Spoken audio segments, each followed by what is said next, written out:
Narito tayo ngayon upang matunghayan ang talaga ng mga nagtitrending, nag-iinit at talaga namang napaka-latest na issue ni Ate Erica.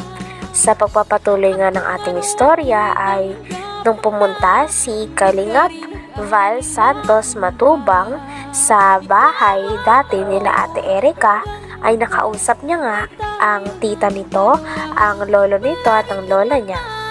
At dito nga nilabas ng hinaindi ng kanyang tita na talagang simula daw nagkapera sila Ate Erica ay nagbago na daw ang kanyang ugali. Dati kasi nung wala pa silang pera ay damay-damay at sama-sama daw silang magpapamilya. Ngunit ngayon ay bigla na lang daw nilang iniwan ang kanyang pamilya at hindi na kinakamusta. Nagtampo rin naman po kaming kaunti sa kanila kasi po nung time po na 50-50 na rin po yan si mama eh. Swerte na lang po at nabuhay pa. Nung bagong taon na agaw-agaw na rin po yan, eh, nagtampo rin po ako sa kanila kasi nakuha pa po nila kasing maghanda, nung bagong taon magpakasaya. Sa halip na kami nasa ospital, yung time na yun. Talagang hindi naman baga po sa Kuya Val, grabe, nasabon mo ako doon na naiingit. Naiingit pa pero. Malay ko. Hindi po kuya, hindi ako naiingit. Ang ano ko lang po talaga yung kagaya po nung dati nung wala pa silang mga pera. Yung damay-damay kami. Yung tulong-tulong kami pag ang Dati okay sila, no? Na maganda yung relasyon nyo. Eh ngayon po kasi nung parang nagkapera, iba na. Opo, yun po yung isinasama ko lang din po ng loob sa kanila. Dapat di sila nagbago. Kung sakali mang Dagdag pa ng tita ni Ate Erica ay sinabi niya nga na napaka-fake news daw ng mga kumakalat na balita na sinusustentuhan pa daw ni Ate Erica ang kanyang lolo at lola, pati na rin ang kanyang pamilya na naiwan. Sapagkat ang sa katotohanan daw ay talagang hindi na nga daw sila pinapansin at hindi na nga sila kinakausap o kinakamusta man lang ni Ate Erica.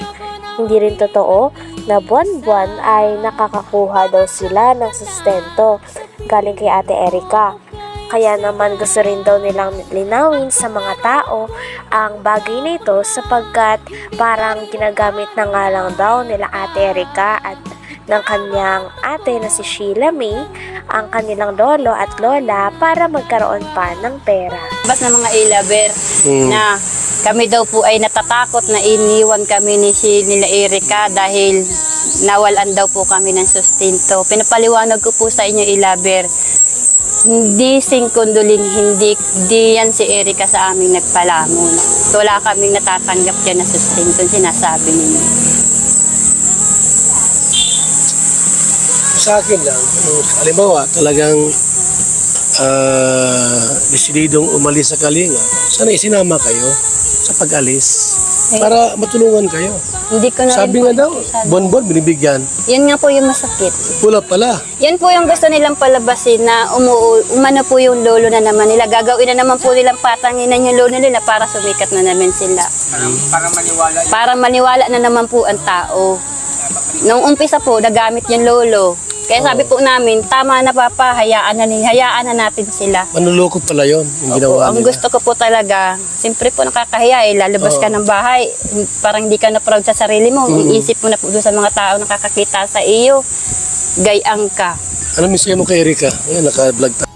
Sabi naman ng tita ni Ate Erica ay kung may masasabi din daw siya kay Ate Erica ay mabait naman daw ito at talagang tumutulong naman sapagkat talagang kilala naman nila ito simula pagkabata. Ngunit ang problema nga lang ay nadala daw talaga si Ate Erica sa ugali ng kanyang ate na si Sheila May. Kaya naman ngayon ay talagang hindi na rin niya ito makita at hindi na rin sila nito kinakamusta simula nung iniwan nila ang kanyang pamilya at bumukod sila kasama ang kanyang ate. Sabi naman ni Kuya Val Santos Matubang ay may balak daw siya na papuntahin si Erica at si Sheila May at pagharap-harapin kasama ang lolo at lola pati na rin ang tita nito na marami. Umano po yung lolo na naman nila. Gagawin na naman po nilang patanginan yung lolo nila para sumikat na naman sila. Para maniwala na naman po ang tao. Nung umpisa po, nagamit yung lolo. Kaya sabi po namin, tama na papa, hayaan na natin sila. Manluloko pala yon yung ginawa Ang nila. gusto ko po talaga, siyempre po nakakahiya lalabas ka ng bahay, parang hindi ka na proud sa sarili mo, iisip mo na po doon sa mga tao nakakakita sa iyo, gayang ka. Ano mensahe mo kay Erika? Ayan, naka-vlog tayo. Ano mensahe mo kay Erika? Kay Erika naman po, wala naman po akong sama ng loob dyan sa bata na yan. Kasi kung sa mabait naman po, mabait yung bata na yan. Matulungin din naman po yan. Kaso lang, nadala lang po nito ni ate niya. Kasi kaling magkasunduin ko kayo. Payag ka na magkasundo kayo doon sa kabila. Hindi na muna po, sir. Hindi muna? Hindi na muna, sir. Kasi ang gagawin ko, puntahan ko si Erika sa kasi sila papuntahin ko dito para magkasundo Ayaw kayo. na rin po nung apo. Tinanong naman ni Kuya Val Santos Matubang ang lolo ni Ate Erika kung gusto niya pa bang makipag-ayos kay Ate Erika at kay Sheila May. Ngunit sabi nga ng lolo at lola nila Ate Erika ay ayaw na daw nila makipag-ayos sapagkat hindi na daw nila kaya ang mga nasabi nito sa kanila. Sinabihan kasi ni Sheila May o ng ate ni Ate Erika ang kanyang lolo na mukha daw silang pera. Kaya naman sobrang sakit daw nitong masabihan para sa lolo ni Ate Erika sapagkat sila mismo ang nagpalaki, nagsustento at nagpaaral kay Ate Erika at kay Sheila May. Kung sakali tayo na puntahan ko sila Erika, Sheila May para magkasundo kayo, payag ka?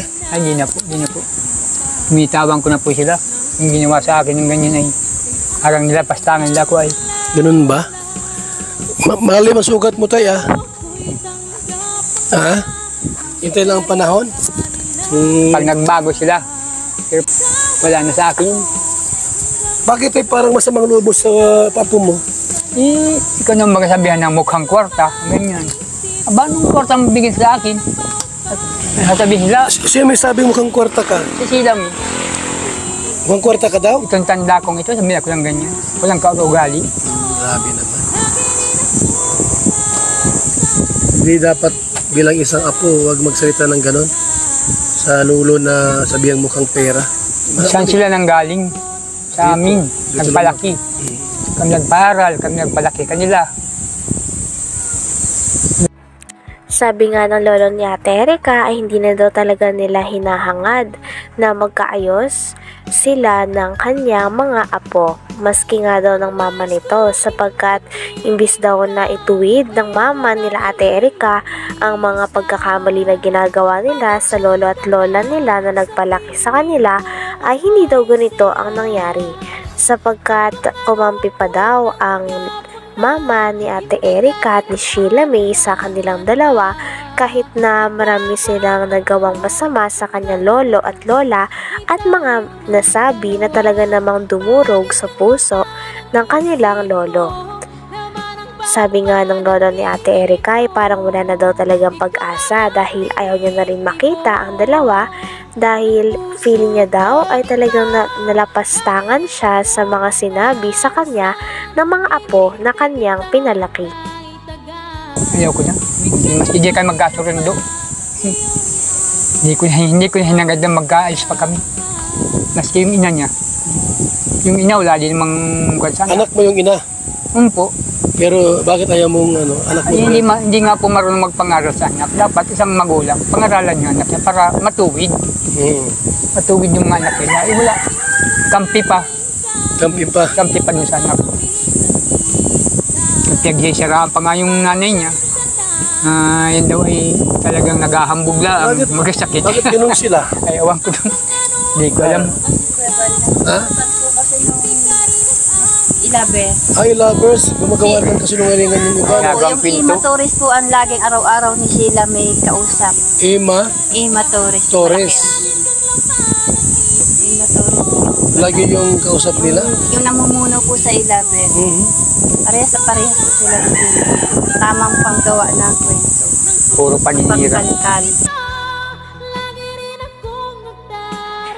hanggang dito na lamang muna ang ating napaka-latest at napakainit na issue ni Ate Erica. Maraming salamat sa inyong panonood. Hanggang sa muli. Bye!